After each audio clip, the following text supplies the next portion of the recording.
प्रधानमंत्री जी के जन्म दिवस को लेकर जो सेवा पखवाड़ा भारतीय जनता पार्टी की तरफ से चलता है सप्ताह के रूप में, वो बहुत शानदार तरीके से भारतीय जनता पार्टी का इस समय चल रहा है और 2 अक्टूबर को उसे पूर्ण रूप से पूर्ण कर दिया जाएगा। इस सेवा पखवाड़े के दौरान हमारी पार्टी ने 2014 के बाद जो इस देश में बदलाव किए हैं, जिनका परिणाम सकारात्मक आया माननीय प्रधानमंत्री जी के नेतृत्व में, उनका अगर बखान किया जाए तो कई घंटे की डिबेट भी बड़ी हो जाती, छोटी पड़ जाती है। और मैं आपको ये बताने देना चाहता हूँ कि 2014 के बाद जो बड़े फैसले हुए हैं, 370, 35 से राम मंदिर का निर्माण, सीमाओं की सुरक्षा, जिन पर विशेष ध्यान दिया गया, और भारत की जीडीपी, अर्थव्यवस्था, इकोनॉमी विश्व के तौर पर आज जिस तरह से भारत खड़ा है और अपना लोहा मनवाया है, और माननीय प्रधानमंत्री जी का जो संकल्प है 2047 तक भारत विकसित, वो सेवा पखवाड़े में कहीं ना कहीं जुड़ता है। तो आज पूरा देश मिलकर, पूरा एक भारतीय जनता पार्टी का परिवार मिलकर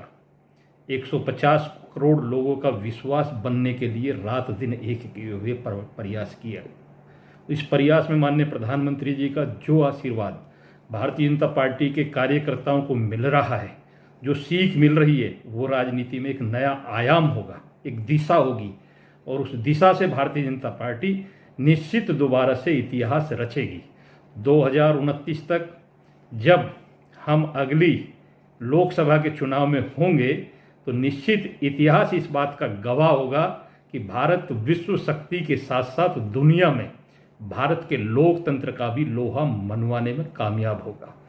बात छोटी है करने के लिए तो कितना ही बोल लीजिए, लेकिन विश्लेषण कीजिएगा कि 2014 से और 2025 तक इस देश में क्या क्या बदला। ये सारी चीज़ें माननीय प्रधानमंत्री जी को समर्पित है और ईश्वर से प्रार्थना है कि ऐसा राजनेता, ऐसा लोह पुरुष इंसान भारत को मिलता रहे, भारत के लोकतंत्र को मिलता रहे, भारत के 150 करोड़ लोगों को मिलता रहे, जिन्होंने अब तक के कार्यकाल में अपने जीवन में एक भी छुट्टी ना लेने का कार्य कर कर इतिहास रचा दुनिया में। बहुत बड़ी बात है ये हम सब के लिए, 150 करोड़ भारतीयों के लिए और 18 करोड़ प्लस भारतीय जनता पार्टी के कार्यकर्ताओं के लिए। तो मैं भगवान से प्रार्थना करता हूं कि माननीय प्रधानमंत्री जी की दीर्घ आयु हो और उनका शानदार स्वास्थ्य हो, और वो दिन प्रतिदिन, दिन रात 24 घंटे 24/7 ऐसे ही भारत की सेवा करते रहें। भारतीय जनता पार्टी जिंदाबाद।